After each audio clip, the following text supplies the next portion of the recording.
Masjidil Haram. Sebelum Adam dan Hawa turun ke bumi, Ka'bah telah diletakkan dan para malaikat telah bertawaf mengelilinginya sambil bertalbiyah. Kemudian badai topan menutupinya pada zaman Nuh alaihi salam. Tatkala yang maha tinggi dan kuasa menghendaki manusia kembali kepada cahaya kebenaran, Dia perintahkan Nabi Ibrahim alaihi salam untuk membawa isteri beliau Hajar beserta putra beliau Ismail yang masih menyusuh ke lembah kosong yang kering dari air dan buah-buahan. Di sana keduanya beliau tinggal pulang. Sesampai di jalan beliau berdoa kepada Allah, "Wahai Rabb kami, sesungguhnya aku telah menempatkan sebahagian keturunanku di lembah yang tidak mempunyai tanam-tanaman di dekat rumah Engkau, Baitullah, yang dihormati. ربنا إني أسكنت من ذريتي بواد غير ذي زرع عند بيتك المحرم ربنا ليقيموا الصلاة فاجعل أفئدة من الناس تهوي إليهم وارزقهم من الثمرات لعلهم يشكرون." Ya Rabb, kami yang demikian itu agar mereka mendirikan salat. Maka jadikanlah hati sebagian manusia cenderung kepada mereka, dan beri rezekilah mereka dari buah-buahan. Mudah-mudahan mereka bersyukur. Sebagai pengabulan doa Nabi Ibrahim, terpancarlah air Zam-Zam, mata air suci untuk Ismail dan ibunya Hajar. Tatkala kabilah-kabilah mengetahui hal ini, mereka segera datang ke tempat air dan kesucian. Adapun Bani Al-Amalik, mereka menetap di atas bukit Qaiqu'an setelah mendapatkan izin dari Hajar alaihissalam. Ketika Ismail alaihissalam menginjak dewasa dan balik, ia dinikahkan dengan Imarah, putri kepala suku Bani Al-Amalik. Di saat kabilah Jurhum datang, tinggallah mereka di celah Al-Wad. Setelah beberapa tahun, Allah mengizinkan nabinya Ibrahim alaihissalam untuk berkunjung ke lembah tersebut di atas. Di sana beliau menanyakan tentang keadaan Ka'bah dan istri beliau. Dikarenakan beliau mendapat istri, anaknya tidak bijak dalam berkata-kata, maka beliau memerintahkannya untuk menyampaikan salam kepada suaminya tatkala pulang, dan memerintahkan agar sang suami merubah pintu gerbangnya. Ismail pun paham akan maksud perkataan ayahnya. Lantas beliau ceraikan wanita tersebut. Tatkala mendengar berita itu, Bani Jurhum segera mengejar kemuliaan pernikahan dengan Nabi Ismail alaihissalam. Dari pasangan inilah akhirnya terlahir kabilah-kabilah Arab yang paling terpandang. Allah menunjukkan kepada Nabi Ibrahim alaihissalam tempat didirikannya Ka'bah dan menentukan sudut-sudutnya. Allah Ta'ala berfirman yang artinya, وَإِذْ بَوَّأْنَا لِإِبْرَاهِيمَ مَكَانَ الْبَيْتِ أَلَّا تُشْرِكْ بِي شَيْئًا وَطَهِّرْ بَيْتِيَ لِلطَّائِفِينَ وَالْقَائِمِينَ وَالرُّكَّعِ السُّجُودِ. Dan ingatlah ketika kami memberikan tempat kepada Ibrahim di tempat Baitullah dengan mengatakan, janganlah kamu menyekutukan sesuatu pun dengan aku, dan sucikanlah rumahku ini bagi orang-orang yang tawaf, orang-orang yang beribadat, serta orang-orang yang rukuk dan sujud. Nabi Ibrahim dan Nabi Ismail alaihimassalam pun segera memperjelas batas-batas Ka'bah, mensucikan tempatnya dan mendirikan bangunan Ka'bah dari sudut Aswad ke rukun Syamali utara, di mana terletak Hajar Aswad sepanjang 32 hasta, dan dari rukun Yamani ke Hajar Aswad sepanjang 20 hasta dengan tinggi 7 hasta. Kemudian keduanya meletakkan Hajar Aswad pada tempatnya dan melakukan tawaf dengan berkeliling 7 putaran. Lantas mereka mulai mengajak manusia ke rumah pusaka ini untuk beribadah kepada Allah dan mensucikan diri dari dosa-dosa dunia. Jatuh hatilah umat manusia ke rumah Allah Baitullah ini dan mereka berlomba-lomba untuk mengunjunginya. Allah Ta'ala berfirman yang artinya, وَأَذِّن فِي النَّاسِ بِالْحَجِّ يَأْتُوكَ رِجَالًا وَعَلَى كُلِّ ضَامِرٍ يَأْتِينَ مِنْ كُلِّ فَجٍّ عَمِيقٍ. Dan berserulah kepada manusia untuk mengerjakan haji. Niscaya mereka akan datang kepadamu dengan berjalan kaki dan mengendarai unta yang kurus yang datang dari segenap penjuru yang jauh. Kemudian Nabi Ismail alaihissalam terus mengurusi Baitullah hingga beliau meninggal. Sepeninggal beliau, secara turun-menurun kabilah Jurhum mengurusinya.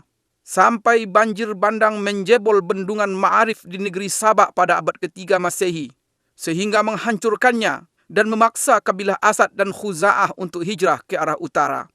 Khuza'ah menetap di Mekah setelah mengalahkan Bani Jurhum dan mengusir mereka darinya.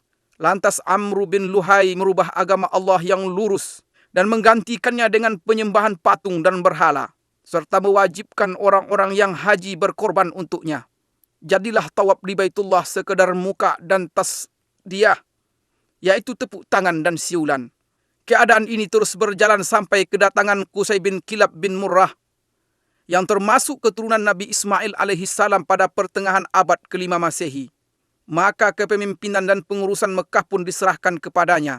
Dengan inilah berawal era Quraisy dan tersebarlah marga-marga Quraisy di penjuru kota Mekah. Rumah-rumah dari tanah liat dan batu menggantikan rumah-rumah dari bulu-buluan.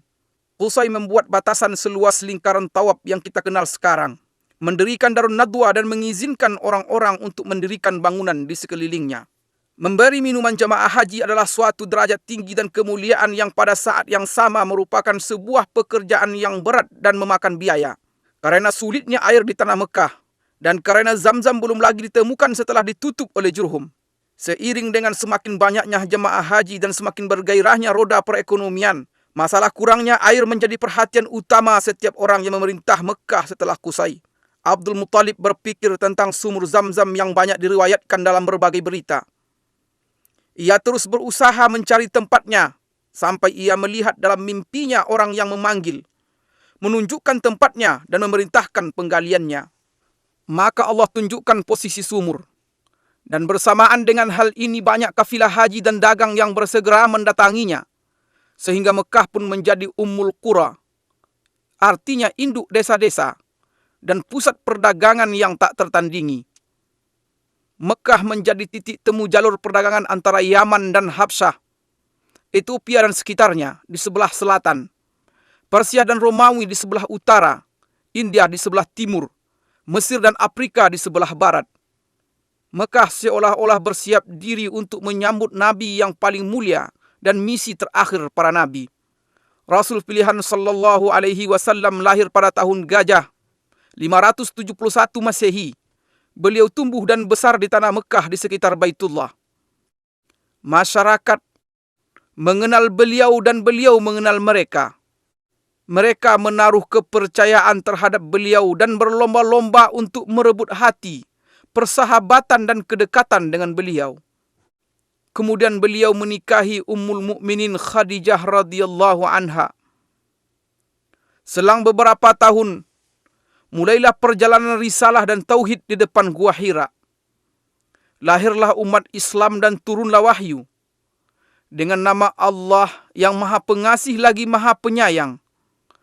Allah Ta'ala berfirman yang artinya, Iqra' bismi rabbikal ladzi khalaq, khalaqal insana min 'alaq, Iqra' wa rabbukal akram, alladzi 'allama bil qalam, 'allamal insana ma lam ya'lam. Bacalah dengan menyebut nama Rabbmu yang menciptakan. Dia telah menciptakan manusia dari segumpal darah. Bacalah, dan Rabbmulah yang paling pemurah, yang mengajar manusia dengan perantaraan pena. Dia mengajarkan kepada manusia apa yang tidak diketahuinya. Mulailah cahaya dakwah di Mekah memenuhi relung hati bangsa Arab selama 13 tahun. Dan meluncurlah anak panah kedengkian pada Rasulullah SAW. Dakwah beliau dan para sahabat beliau yang terkadang berwujud rayuan dan ada kalanya berbentuk ancaman, penyiksaan, embargo dan intimidasi. Allah pun mengizinkan Nabi SAW untuk berhijrah. Orang-orang musyrik bertekad untuk membunuh beliau. Mereka berkumpul di sekitar Baitullah pada malam hijrah. Mereka membuat tipu daya. Namun Allah juga membuat tipu daya, dan Allah adalah sebaik-baik yang bertipu daya. Allah Subhanahu wa Ta'ala berfirman yang artinya, وَجَعَلْنَا مِنْ بَيْنِ أَيْدِيهِمْ سَدًّا وَمِنْ خَلْفِهِمْ سَدًّا فَأَغْشَيْنَاهُمْ فَهُمْ لَا يُبْصِرُونَ. Dan kami adakan di hadapan mereka dinding, dan di belakang mereka dinding, dan kami tutup mata mereka sehingga mereka tidak dapat melihat. Keluarlah Rasulullah SAW dari Mekah dengan ditemani Abu Bakar As-Siddiq radhiyallahu anhu menuju Yasrib dengan selamat. Meskipun jalan ke Yasrib adalah arah utara, mereka mengambil jalan ke arah selatan Mekah. Di perjalanan, Rasulullah sallallahu alaihi wasallam menoleh ke negeri tempat beliau menghabiskan masa kecil dan awal dakwah beliau sebagai perpisahan dari seorang yang sangat mencintai Baitullah Al-Haram. Kemudian keduanya berjalan bersama sejauh 10 km hingga sampai di Gunung Sur. Lantas naik sampai di Gua Sur untuk istirahat dan bersembunyi. Abu Bakar radhiyallahu anhu sangat mengkhawatirkan nyawa Nabi Muhammad sallallahu alaihi wasallam. Di lain pihak beliau sallallahu alaihi wasallam tidak terbebani dengan hal ini. Beliau berkata, "Wahai Abu Bakar, apa pendapatmu tentang dua orang yang Allah menjadi yang ketiga bagi keduanya?" Allah Ta'ala berfirman yang artinya, إلا تنصروه فقد نصره الله إذ أخرجه الذين كفروا ثاني اثنين إذ هما في الغار إذ يقول لصاحبه لا تحزن إن الله معنا. Jikalau tidak menolongnya, maka sesungguhnya Allah telah menolongnya, yaitu ketika orang-orang kafir musyrikin Mekah mengeluarkannya dari Mekah. Sedang dia salah seorang dari dua orang ketika keduanya berada dalam gua. Di waktu dia berkata kepada temannya, "Janganlah berduka cita, sesungguhnya Allah bersama kita." Wajah Rasulullah sallallahu alaihi wasallam menghilang dari Mekah selama 6 tahun. Akan tetapi kerinduan beliau kepada Baitullah tidak pernah hilang dari hati beliau walaupun sehari pun. Pada suatu hari di tahun 6 Hijriah, beliau keluar bersama 6.500 sahabat dengan maksud umrah. Binatang kurban mereka ada di depan mereka dan mereka tidak membawa senjata selain pedang. Tatkala Quraisy mengetahui kedatangan Rasulullah dan para sahabat beliau, mereka menghalangi dengan 200 pasukan berkuda untuk melarang rombongan Nabi SAW melakukan umrah dan ibadah. Maka Nabi SAW memerintahkan rombongan umrah untuk berputar haluan menuju celah Al-Murad, pintu masuk ke dataran Hudaybiyah di sebelah barat Mekah. Dengan demikian Khalid bin Walid dan pasukan berkudanya tidak bisa melakukan apa yang mereka inginkan. Kemudian Nabi SAW mengirimkan utusan kepada Quraisy untuk meminta agar diizinkan umrah. Utusan ini kembali dengan terlambat dan diisukan bahwa mereka telah dibunuh agar tersebar desas-desus dan kekacauan. Maka di bawah pohon Ar-Ridwan di Hudaybiyah, penyeru kaum muslimin menyerukan kepada baiat Rasulullah SAW untuk memerangi Quraisy. Kala itu, gentarlah Quraisy dan mereka mengumumkan keinginan mereka untuk berdamai dengan kaum muslimin dengan syarat-syarat yang diterima oleh Rasulullah SAW. Akhirnya kaum muslimin pulang dengan perjanjian Hudaybiyah untuk melakukan umrah pada tahun yang akan datang. Pada tahun ke-8 Hijriah, Quraisy melanggar perjanjian. Maka Rasulullah SAW memerintahkan umat Islam untuk ke Mekah dalam 4 pasukan. 1 pasukan pembuka, 1 pasukan berputar dari arah bawah Mekah di sekitar Jabal Umar. Pasukan ketiga masuk dari arah barat melalui puncak Bukit Uaikan. Dan yang keempat berjalan sejajar dengan Jabal Hindi. Rasulullah SAW memerintahkan pemasangan bendera perang di perbatasan arah depan Masjidil Haram. Akan tetapi penaklukan Mekah berakhir tanpa perang dan Mekah pun kembali aman. Kembalilah para ahli ibadah melakukan rutinitasnya di Baitullah dan kembalilah generasi tauhid di Mekah. Patung dan berhala kesyirikan tumbang di segenap penjuru Mekah. Mulai saat itu Mekah masih terus merasakan nikmat bendera tauhid La ilaha illallah Muhammad Rasulullah. Kemudian dilakukan lagi pembatasan tanah haram Mekah sebagaimana telah dilakukan oleh Nabi Ibrahim alaihissalam atas petunjuk Jibril alaihissalam. Sampai saat ini batas-batas ini masih jelas ditandai dengan tanda yang tidak boleh dimasuki oleh selain Muslim. Batas-batas ini adalah 1. Tan'im yang terletak 6 km dari utara Mekah. 2. Wadi Nakhlah yang terletak di sebelah timur laut Mekah sejauh 14 km. 3. Adha letaknya 12 km dari arah selatan Mekah. 4. Sumaisi yang merupakan batas tanah haram di sebelah barat dan terpisah dari Mekah sejauh 15 km.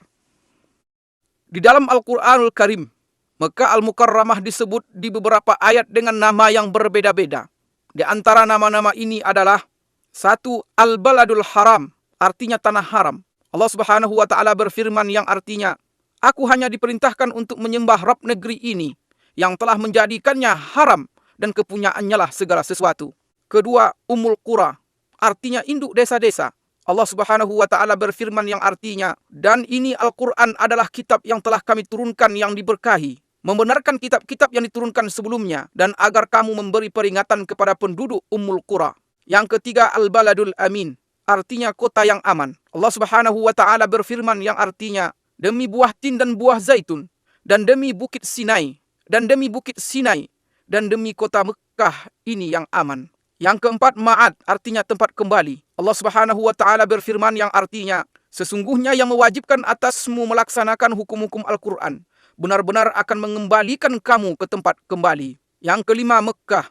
Allah Subhanahu wa taala berfirman yang artinya, dan dialah yang menahan tangan mereka dari membinasakan kamu dan menahan tangan kamu dari membinasakan mereka di tengah kota Mekah. Yang keenam, Bakkah. Allah Subhanahu wa taala berfirman yang artinya, sesungguhnya rumah yang mula-mula dibangun untuk tempat beribadah manusia ialah Baitullah yang di Bakkah, yang diberkahi dan menjadi petunjuk bagi semua manusia. Mekah pada awal era Saudi adalah percontohan untuk seni penataan kota di mana gang-gangnya yang sempit bertemu di Masjidil Haram, yang merupakan jantung dan ruhnya. Orang yang memperhatikan bisa dengan mudah menemukan pengaruh faktor cuaca terhadap penampilan Mekah Al-Mukarramah, dan bentuknya yang sesuai dengan bentuk lembah serta lereng gunung yang berdiri di atasnya, yang merupakan perpanjangan dari lembah Ibrahim, Tua, Fatah, dan bagian atas dari Wadi Muhassir. Kemudian, hubungan langsung antara cuaca dan arsitektur bangunan di Mekah tampak dengan jelas. Udara Mekah panas dan kering di sebagian besar musim. Derajat panasnya berkisar antara 30 hingga 45 derajat. Karenanya, jalan-jalan dibuat sempit meskipun gedung-gedungnya menjulang tinggi, agar orang-orang bisa berlindung di balik bayang-bayangnya sepanjang hari. Perluasan pertama Masjidil Haram dilakukan oleh Khalifah Umar bin Khattab pada tahun 17 Hijriah. Selanjutnya Utsman bin Affan pada tahun 18 Hijriah. Kemudian berturut-turut berbagai perluasan dan renovasi pada zaman yang berbeda-beda oleh Banu Umayyah, Bani Abbasiyah, Turki Utsmani, dan dinasti Saudi. Perluasan Saudi yang diumumkan oleh Raja Abdul Aziz Al Saud pada tahun 1368 Hijriah adalah peristiwa terpenting selama ini, karena berlangsung selama 20 tahun dan luas Masjidil Haram bertambah menjadi 160.000 meter persegi setelah sebelumnya tidak melebihi 19.000 meter persegi. Masjid terdiri dari 2 lantai yang dilapisi marmer luar dalam. Semua bagian perluasan Turki Utsmani yang lama direnovasi dan disatukan dengan perluasan yang baru. Lingkaran tawaf diperluas sebesar 300% dari luasnya yang lama dan dilapisi dengan marmer putih yang tidak menyerap panas. Pintu-pintu masuk sumur Zam-Zam dipindahkan dan pintu Ka'bah yang mulia diganti dengan pintu berlapiskan emas murni yang beratnya mencapai 286 kg. Perluasan juga mencakup Mas'a di antara Safa dan Marwah yang dibangun 2 tingkat. Pelayan 2 tanah haram Raja Fahad bin Abdul Aziz menambahkan beberapa tambahan penting dalam perluasan ini, yang mencakup pembangunan 6 jembatan di Mas'a dan sejumlah tangga listrik bergerak yang digunakan untuk naik ke tingkat atas. Juga perbaikan bagian atas masjid agar bisa digunakan untuk solat dalam keadaan darurat. Pada masa ini, di mana jumlah umat Islam mencapai 1 miliar jiwa dan transportasi begitu mudah bagi jutaan di antara mereka, perluasan Masjidil Haram dan Masjid Nabawi memiliki arti penting yang tidak ada tandingannya sepanjang sejarah. Perluasan yang dilakukan pelayan 2 tanah haram Raja Fahad bin Abdul Aziz adalah jawaban langsung dalam menyambut jumlah jamaah haji yang terus bertambah.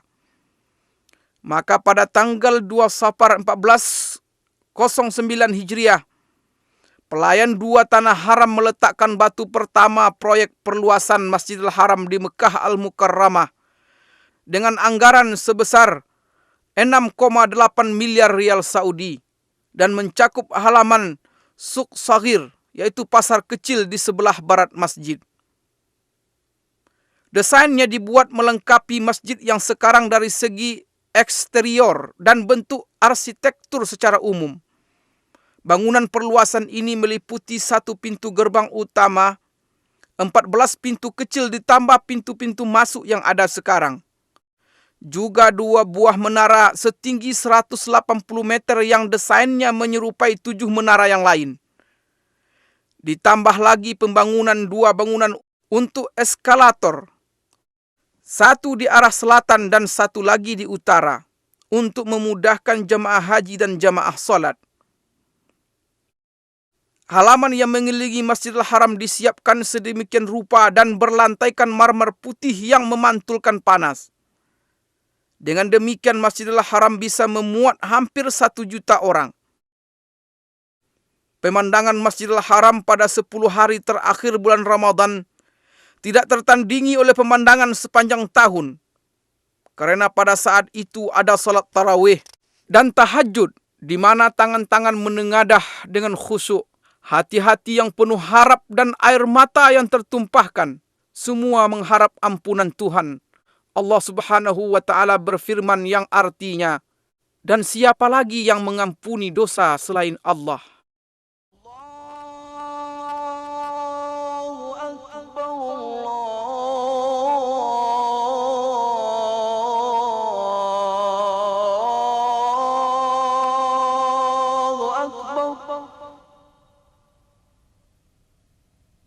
أشهد أن لا إله إلا الله.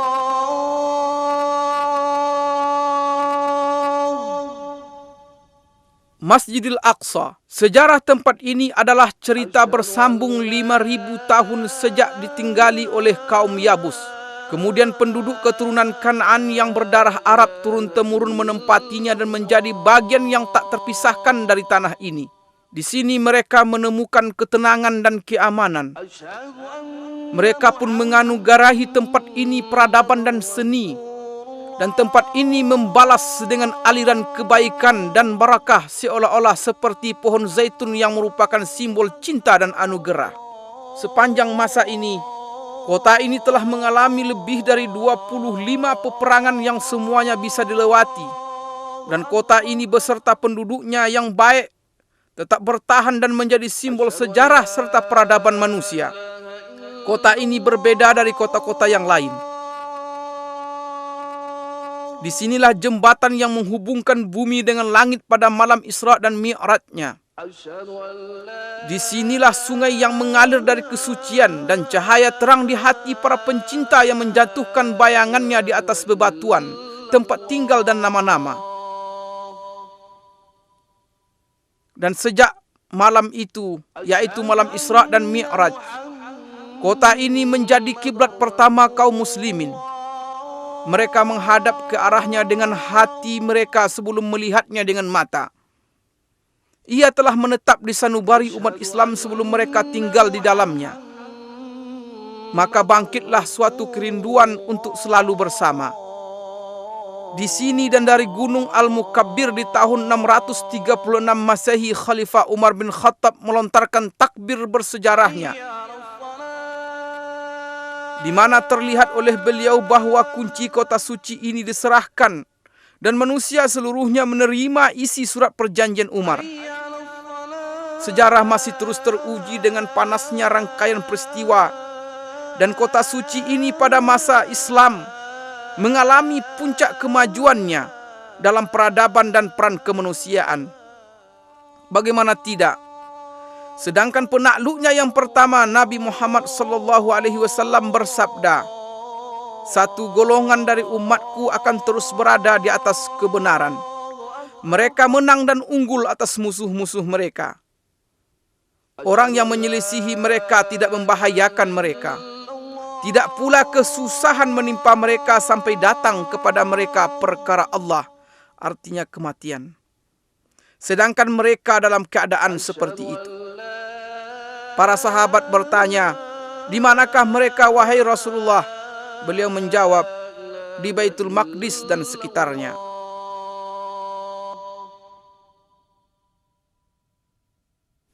Al-Aqsa atau Tanah Kudus yang mulia, luasnya mencapai 146 dan ini mencakup semua bagian yang terletak di dalam pagar Masjidil Aqsa yang diberkahi. Di dalamnya terdapat banyak jalanan dan tenda-tenda yang didirikan oleh para raja dan gubernur, serta banyak jalan air, dan yang paling terkenal jalan air Qaitbay, serta lebih dari 25 sumur air tawar. Ini adalah Masjidil Aqsa yang dirancang oleh Khalifah Umar bin Khattab. Adapun dengan bentuknya yang sekarang, Masjidil Aqsa dibangun oleh Khalifah Abdul Malik bin Marwan dan diselesaikan oleh putranya Khalifah Al-Walid bin Abdul Malik pada tahun 705 Masehi. Dahulu, Masjidil Aqsa diterangi dengan 1.700 lampu. Orang-orang yang tak bisa mengunjunginya mengirimkan minyak untuk menghidupkan lampu-lampu ini.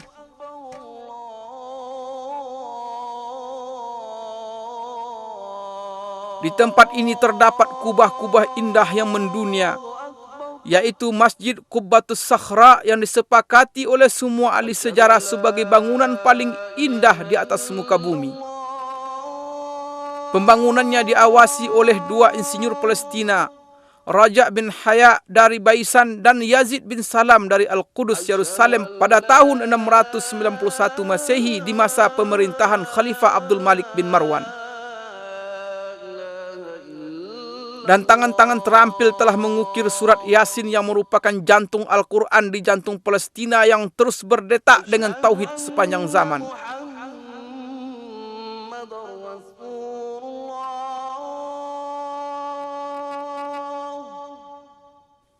Masjidil Aqsa memiliki 10 pintu, dan kota Al-Qudus yang sekarang disebut dengan Al-Baldah Al-Qadimah, artinya kota lama, memiliki 7 pintu. Ini di luar beberapa pintu masjid dan pintu kota yang ditutup. Pagar kota Al-Qudus yang bersejarah telah dicoba diruntuhkan lebih dari 17 kali, namun selalu bisa segera tegak kembali. Renovasi terakhir dilakukan pada masa Sultan Sulaiman Al-Qanuni di tahun 1536 Masehi. Al-Qudus dikelilingi oleh 4 menara tinggi dan 34 menara biasa. Di sini, di setiap jengkal dan pojok terdapat barakah, ketinggian dan keindahan menara-menara yang ramah dengan panggilan langit. Kubah-kubah yang tersohor di jalan-jalan ketinggian, mihrab-mihrab yang salat di dalamnya tidak menunjukkan selain kesucian, dan tempat-tempat duduk yang mengingatkan kepada orang-orang berbudi. Pada tanggal 30 Juli 1980 Masehi, Perdana Menteri Israel dengan kesepakatan partainya mengeluarkan keputusan menjadikan Al-Qudus sebagai ibu kota Israel untuk selamanya. سندافع عن المدينة الثالثة في الإسلام بكل ما تستطيع ولن تبخل عليها بدم. Kita akan pertahankan kota ketiga Islam ini dengan segala kemampuan dan tidak akan keberatan untuk menumpahkan darah karenanya. Di saat umat Islam kehilangan ingatan, saat itulah Al-Qudus akan hilang. Dahulu selama 100 tahun Masjidil Aqsa dirubah menjadi perkantoran. Masjid Qubbatus Sakhra dirubah menjadi gereja. Musalla Al-Marwani menjadi kandang kuda. Suara azan tak terdengar lagi, hingga Allah berkehendak menyiapkan orang yang mengeluarkan kota yang berharga ini dari kotoran, kelaliman dan penjajahan. Datanglah Salahuddin Al-Ayyubi memasuki Al-Qudus setelah perang Hittin pada tahun 1187 Masehi dengan mengangkat bendera tauhid untuk bersujud, dan bersujud bersamanya pasukan penakluk yang berjaya mengalahkan berbagai rintangan yang telah menghalangi junjungan kita Nabi Muhammad SAW dan kejayaan beliau.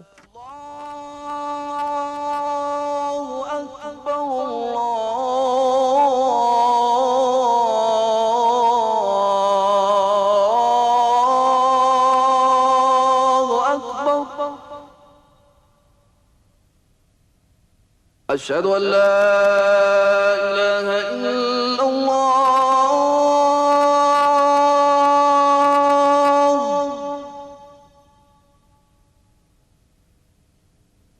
أشهد أن لا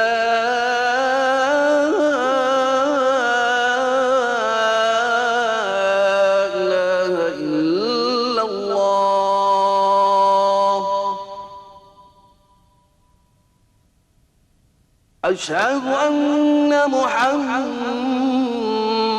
رسول الله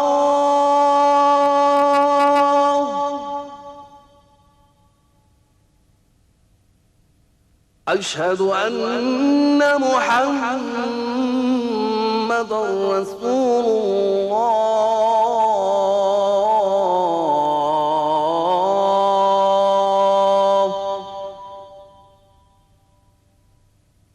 حي على الصلاة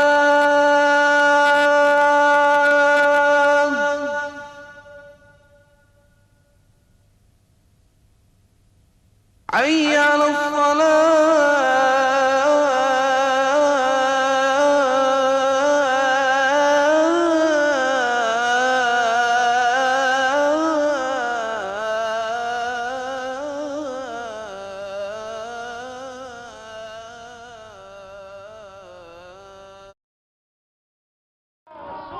Kota Madinah di antara sejarah dan kemajuan.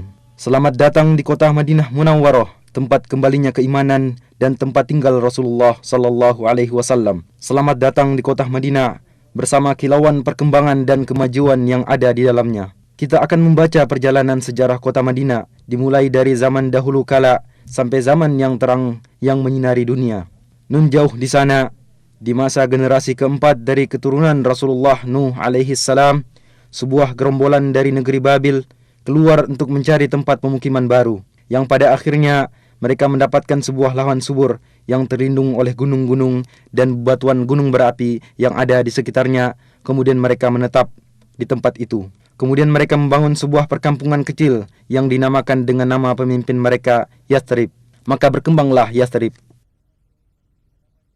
Beberapa riwayat menyebutkan bahwa penduduk kaum Amalik, keturunan dari Nabi Nuh alaihissalam, telah bertempat tinggal di sana pada abad ke-23 sebelum hijrah, serta menyebutkan bahwa Madinah terikat hubungan dengan kerajaan Ma'iniyah pada abad ke-12 sebelum hijrah. Beberapa relief yang berhasil ditemukan menunjukkan bahwa pada abad ke-11 sebelum hijrah, Yathrib selama 10 tahun berada di bawah kekuasaan Raja Babylon Nabonid yang bertempat tinggal di Taima. Dan pada abad ke-5 sebelum hijrah, kaum Yahudi yang telah diporak-porandakan oleh Romawi berdatangan ke sana.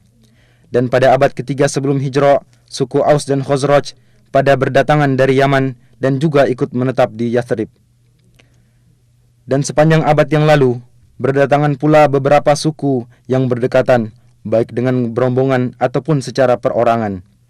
Maka terbentuklah sebuah masyarakat yang beraneka ragam, sebuah masyarakat petani yang ulet. Perkebunan kurma, ladang sayuran, dan buah-buahan mulai tersebar di seluruh penjuru Yathrib.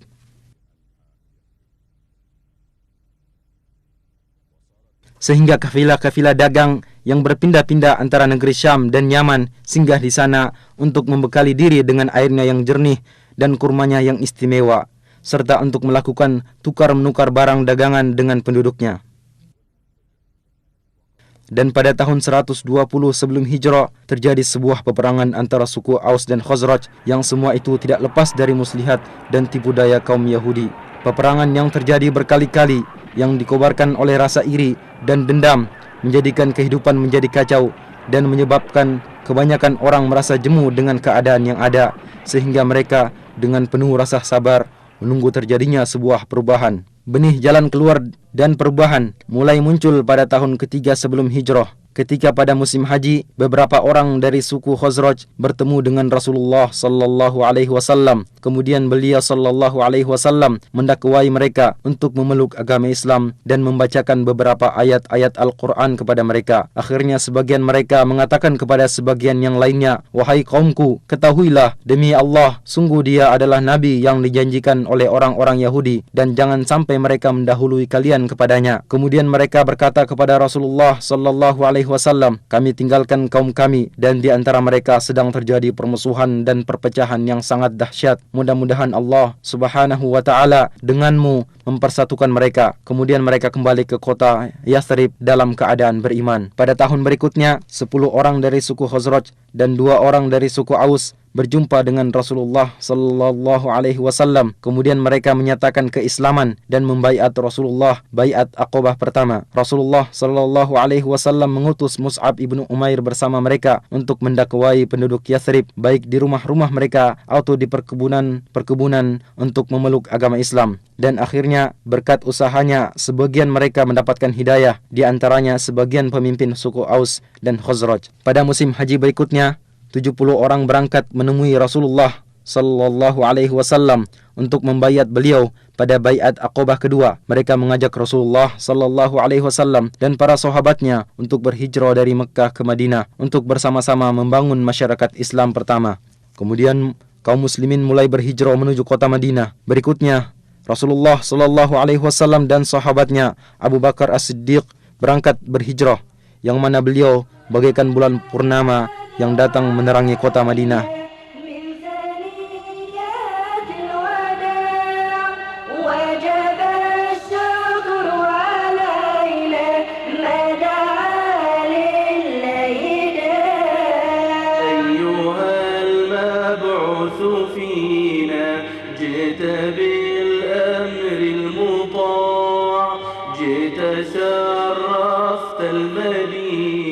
Dan mulailah perubahan besar dalam sejarah. Segala sesuatu berubah.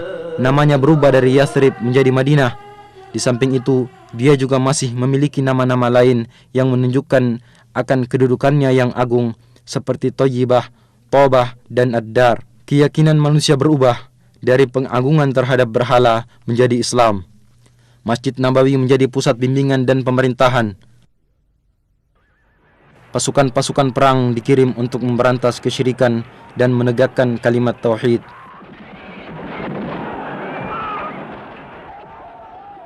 Pada tahun kedua Hijriah, di tempat sejauh 160 km dari kota Madinah, terjadi perang Badar. Kaum musyrikin berhasil dikalahkan, bahkan pembesar dan pemimpin mereka terbunuh, sehingga menimbulkan niat dari mereka untuk membalas dendam. Dan pada bulan Syawal tahun ketiga Hijriah, mereka menuju ke kota Madinah. Kedua belah pihak bertempur di bawah gunung Uhud. Kaum muslimin berperang dengan gagah berani. 70 orang dari mereka gugur syahid, di antaranya Hamzah paman Rasulullah sallallahu alaihi wasallam. Dan akhirnya kaum musyrikin mundur dan kembali ke kota Mekkah. Dan pengiriman pasukan dan peperangan yang terus-menerus menyebabkan kaum musyrikin tersakiti, sehingga suku Quraisy bersekutu dengan suku musyrikin lainnya. Dan pada tahun kelima Hijriah, mereka kembali berangkat menuju ke kota Madinah dengan harapan mampu menghancurkan masyarakat Islam.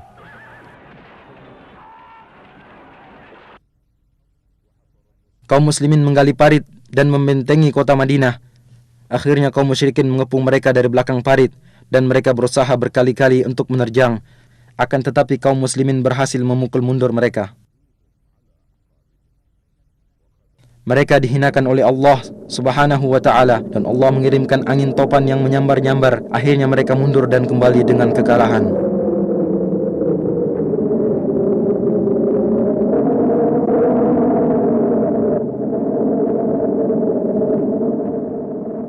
Sepanjang masa Nabi sallallahu alaihi wasallam, kemudian zaman Khulafaur Rasyidin, Madinah merupakan ibu kota negara Islam yang luas. Kaum muslimin datang berduyun-duyun ke kota Madinah untuk bertemu dengan Rasulullah sallallahu alaihi wasallam dan para Khulafaur Rasyidin setelah beliau, serta menunaikan solat di Masjid Nabawi.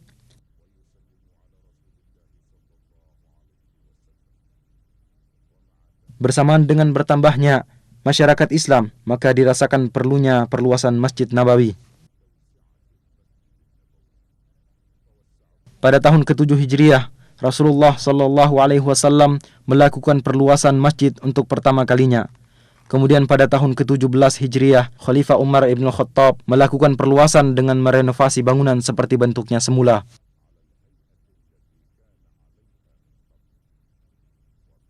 Pada tahun 30 Hijriah, Khalifah Uthman ibn Affan merenovasi bangunan dengan menggunakan batu berukir dan memperluas areal masjid. Dan di Masjid Nabawi diatur pasukan-pasukan untuk berdakwah dan membuka wilayah.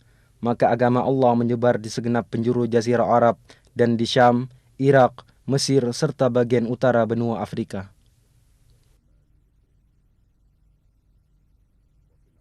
Di zaman Umawi, pemerintahan dipindahkan ke kota Damaskus dan bersamanya pindah pula lah denyut kehidupan politik dan gejolaknya. Madinah telah menjadi sebuah wilayah pemerintahan yang tenang. Ladang dan perkebunan semakin banyak, sampai-sampai terlihat di sekitar Wadi Aqiq tiada lagi tempat untuk bangunan. Keadaan terus berjalan seperti ini sampai pertengahan dinasti Abbasiyah, di mana pada permulaannya muncul Imam Malik ibnu Anas rahimahullah. Kemudian banyak orang dari berbagai penjuru datang untuk belajar di majelisnya, di antaranya Imam Asy-Syafi'i rahimahullahu ta'ala.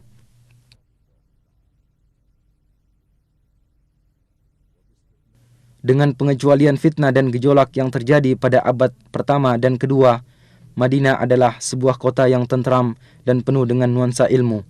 Kaum muslimin berbondong-bondong datang ke kota Madinah untuk menunaikan solat di Masjid Nabawi.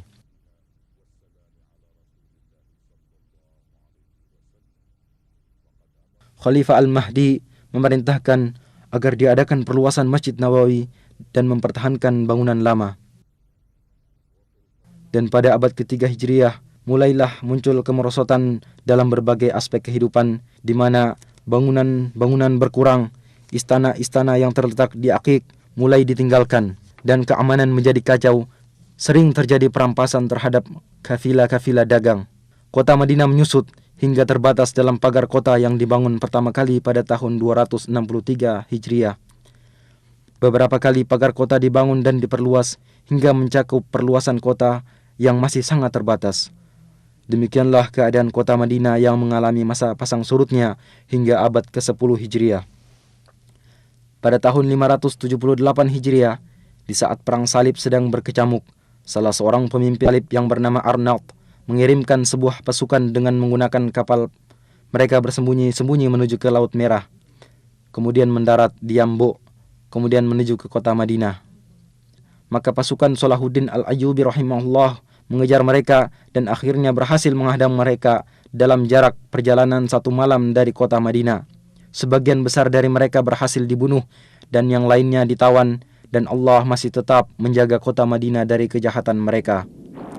Pada tanggal 5 Rajab tahun 654 Hijriah, sebuah gunung besar yang terletak di sebelah timur kota Madinah meletus dan mengalirkan sebuah sungai lahar ke arah barat menuju ke kota Madinah.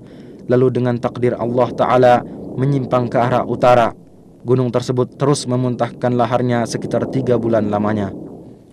Pada tahun 886 Hijriah, kobaran api yang disebabkan oleh sambaran petir melahap bangunan Masjid Nabawi dan menghancurkan sebagian besar dari bangunan masjid.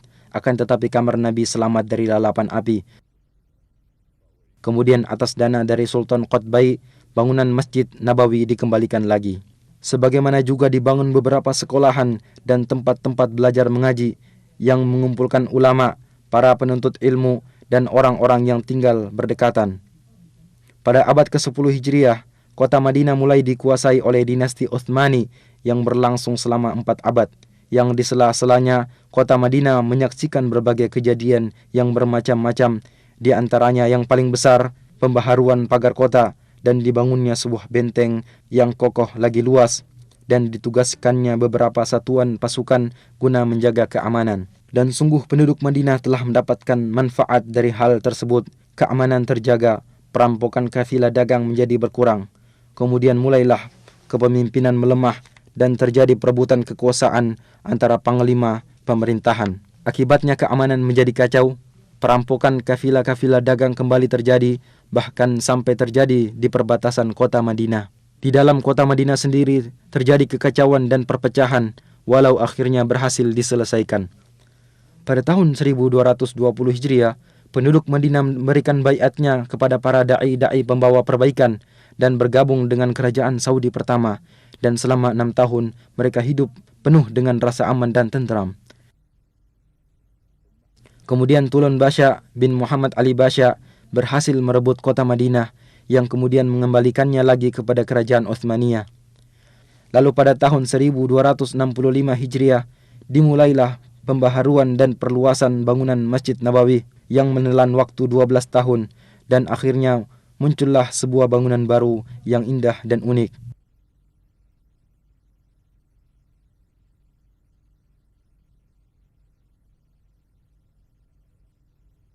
Pada tahun 1318 Hijriah, kota Madinah dihubungkan dengan kota Istanbul melalui sebuah stasiun radio yang besar dan kuat, serta mampu berhubungan dengan stasiun-stasiun radio lainnya.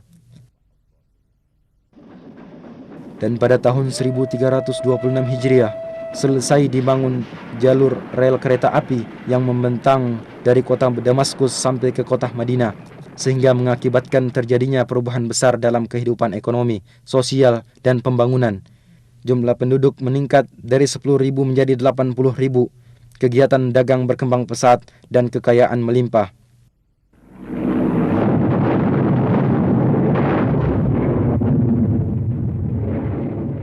Akan tetapi pada tahun 1334 Hijriah, mulailah saat-saat yang berat dan keras dari perjalanan kota Madinah Munawwarah, dikarenakan mulainya Perang Dunia Pertama. Pemimpin pasukan Utsmaniyah Fakhri Basha mengerahkan pasukan dalam jumlah besar di dalam kota Madinah dan di sekitarnya, serta membangun benteng-benteng di sekelilingnya.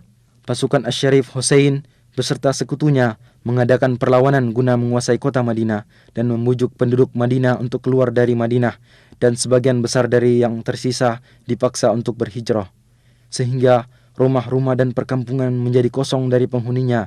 Selama 3 tahun, orang-orang yang masih menetap tinggal di dalamnya diblokade, sehingga mereka mengalami kelaparan dan kekurangan pangan. Penderitaan ini berhenti dengan runtuhnya dinasti Utsmaniyah dan keluarnya pasukan Utsmaniyah dari kota Madinah pada tahun 1337 Hijriah. Dan orang-orang Bani Hashim menerima tampuk kepemimpinan atas kota Madinah. Maka selang beberapa waktu, kota Madinah kembali memulai sebagian gerak kehidupannya. Madinah menjadi sebuah negeri yang kecil, penduduknya tidak lebih dari 15.000 jiwa. Kemudian muncul kembali kekacauan dan perpecahan, serta kepemimpinan mulai melemah, terutama setelah terjadi bentrokan antara orang-orang Bani Hashim dengan pasukan kerajaan Saudi di tempat yang jaraknya tidak seberapa jauh dari kota Madinah. Jalan satu-satunya untuk keluar dari penderitaan adalah jalan At-Tauhid, jalan yang dipimpin oleh Raja Abdul Aziz ibnu Abdurrahman Ali Saud, serta menyatukan kekuatan negeri yang terpisah-pisah di bawah sebuah kerajaan yang besar dan kuat. Dan pada tanggal 19 bulan Jumadil Ula tahun 1344 Hijriah, utusan dari kota Madinah mengumandangkan baiat kepada Raja Abdul Aziz. Maka ini adalah titik awal dari perjalanan baru dan kejayaan dari sejarah kota Al-Madinah Al-Munawwarah zaman sekarang, masa-masa tentram, kemajuan serta keberhasilan. Pada tanggal 23 bulan Rabiul Awal tahun 1345 Hijriah, Raja Abdul Aziz berkunjung ke Madinah dan bertatap muka dengan penduduk dan utusan-utusan dari kabilah-kabilah yang berdekatan. Dan pada tahun 1370 Hijriah, Raja Abdul Aziz memerintahkan untuk diadakan perluasan Saudi pertama. Maka dibelilah tanah-tanah di sekitar masjid dan serambi bagian utara dihancurkan. Kemudian dibangun kembali dan masjid diperluas lebih dari 6.000 meter persegi.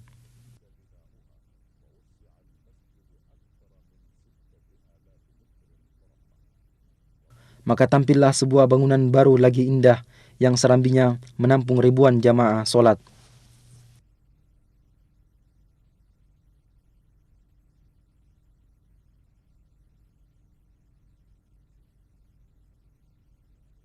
Pembangunan mencakup areal yang luas, sehingga luas kota Madinah menjadi berlipat ganda. Tempat-tempat pendidikan pada berbagai jenjang bertambah jumlahnya. Dan pada tahun 1381 Hijriah, dibukalah Universitas Islam Madinah dan mulai menerima anak-anak berbagai negeri Islam dalam jumlah yang cukup banyak guna belajar ilmu-ilmu Islam dan bahasa Arab di sana. Sebagaimana dibukanya cabang-cabang dan fakultas-fakultas di bawah Universitas Raja Abdul Aziz dan Universitas Islam Raja Muhammad ibnu Saud. Dan di Madinah diterbitkan sebuah majalah untuk pengetahuan umum yang bernama Al-Manhal. Kemudian diikuti oleh harian Al-Madinah Al-Munawwarah dan gerakan menuju pengetahuan umum berkembang pesat. Pada 10 tahun pertama dari abad ke-15 Hijriah, Madinah mengalami perubahan kemajuan yang sangat besar pada segala aspek. Khadimul Haramain Asy-Syarifain Raja Fahd memerintahkan untuk dibentuk sebuah tim khusus yang terdiri dari beberapa menteri guna pembangunan dan pengembangan kota Madinah. Maka pada saat-saat itulah pembangunan mengalami loncatan pesat dan dimulailah proyek-proyek besar, dan di antara yang paling penting, proyek perluasan Masjid Nabawi dan proyek pengembangan pusat perkotaan.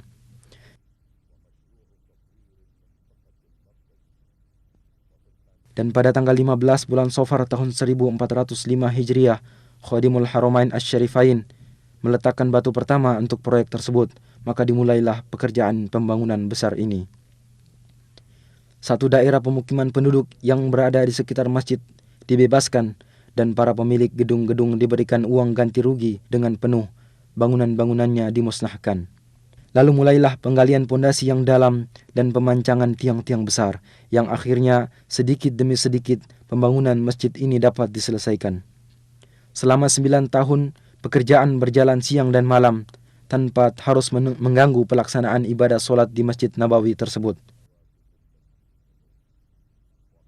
Dan bimbingan serta pengawasan dari Pangeran Abdul Majid Ibnu Abdul Aziz, Gubernur Madinah, memiliki peranan besar dalam pelaksanaan proyek ini secara mendetail. Akhirnya pembangunan selesai dan diresmikan oleh Khadimul Haramain Raja Fahad Ibnu Abdul Aziz pada tahun 1414 Hijriah. Bentuk pembangunan baru ini adalah dengan memperluas bangunan lama sebesar 73.000 meter persegi. Adapun atapnya dirancang sedemikian rupa agar serambi dan ruangannya mampu menampung ribuan jamaah solat. Kemudian di bawah pelataran dibangunlah tempat parkir bagi kendaraan yang mampu menampung 5.000 kendaraan roda 4. Dan di tempat yang terletak sejauh 7 km dari masjid juga dibangun sebuah pusat pendingin udara, di mana melalui pipa besar udara dingin dihantarkan ke Masjid Nabawi. Sungguh Masjid Nabawi telah menjadi sebuah bangunan yang istimewa, di mana di dalamnya para peziarah akan menikmati saat-saat beribadah yang tenang dan menyenangkan. ذلك فضل الله يؤتيه من يشاء والله ذو الفضل العظيم. Sebuah proyek besar lain, yaitu proyek pengembangan pusat kota, mengiringi perluasan Masjid Nabawi ini. Proyek ini dirancang dengan cermat dan terpadu, dan luasnya mencakup 2,5 juta meter persegi, separuhnya untuk bangunan dan separuh lainnya untuk pertamanan, jalan, trotoar, kuburan baki, dan tempat-tempat pelayanan. Dan dengan cepat telah bermunculan pula komplek-komplek besar untuk perumahan dan pertokoan yang masing-masing bangunan terdiri dari ratusan apartemen dan kamar penginapan serta ratusan pertokoan yang dibangun dengan desain terbaru. Demikianlah seakan-akan sebuah kota yang dibangun dengan rancangan arsitek dan peralatan modern mengitari Masjid Nabawi. Setiap orang akan merasakan kehidupan yang menyenangkan dan pelayanan yang lengkap.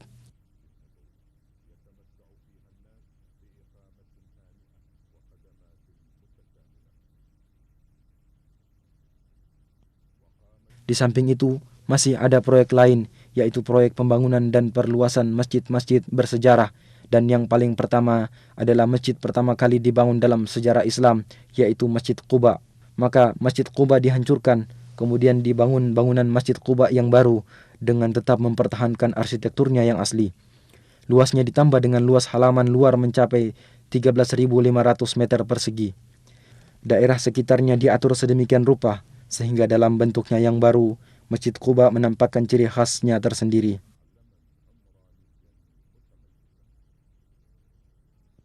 مسجد أسس على التقوى من أول يوم أحق أن تقوم فيه رجال يحبون أن يتطهروا والله يحب المطهرين. Dan di pintu gerbang masuk kota Madinah, tepatnya di daerah Dzul Khulaifah, terletak sebuah masjid kecil tua dan bersejarah, yaitu Masjid Miqat, tempat orang yang hendak haji atau umroh berihram. Khadimul Haramain Asy-Syarifain memerintahkan agar masjid tersebut diperbaharui dan diperluas. Maka dibangunlah masjid tersebut agar menjadi tempat ibadah sekaligus terminal yang lengkap bagi orang-orang yang hendak bepergian keluar kota Madinah. Luasnya mencapai 90.000 meter persegi, mencakup sebuah masjid yang mampu menampung 5.000 jamaah solat serta tempat-tempat pelayanan ihram.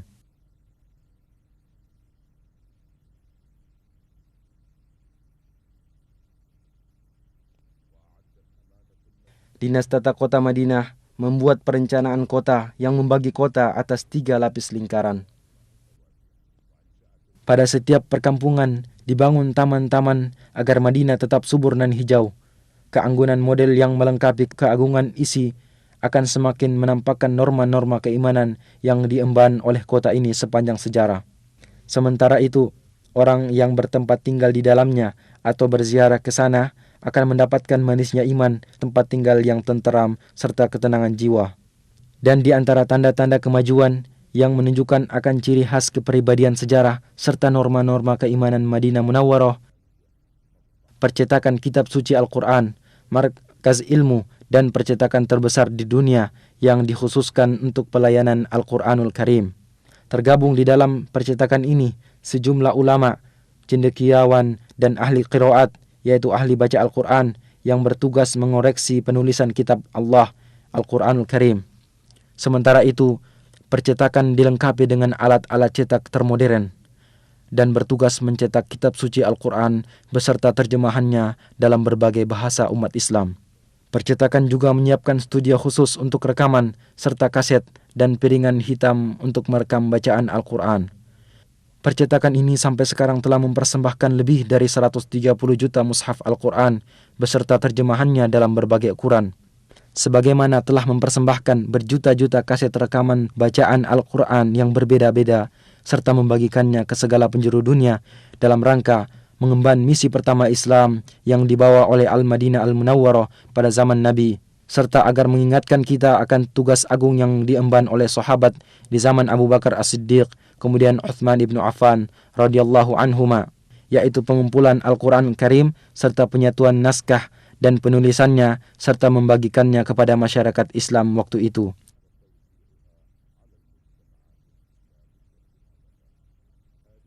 Ini semua adalah tanda-tanda dari kepribadian Al-Madinah Al-Munawwarah agar selalu mengemban kehormatan ini, kehormatan melayani kitab Allah Ta'ala, agar kecintaan terhadap kota Madinah selalu berada dalam sanubari setiap muslim sebagai realisasi atas doa Rasulullah sallallahu alaihi wasallam, "Ya Allah, jadikanlah kami cinta terhadap Madinah sebagaimana cinta kami terhadap Makkah atau lebih.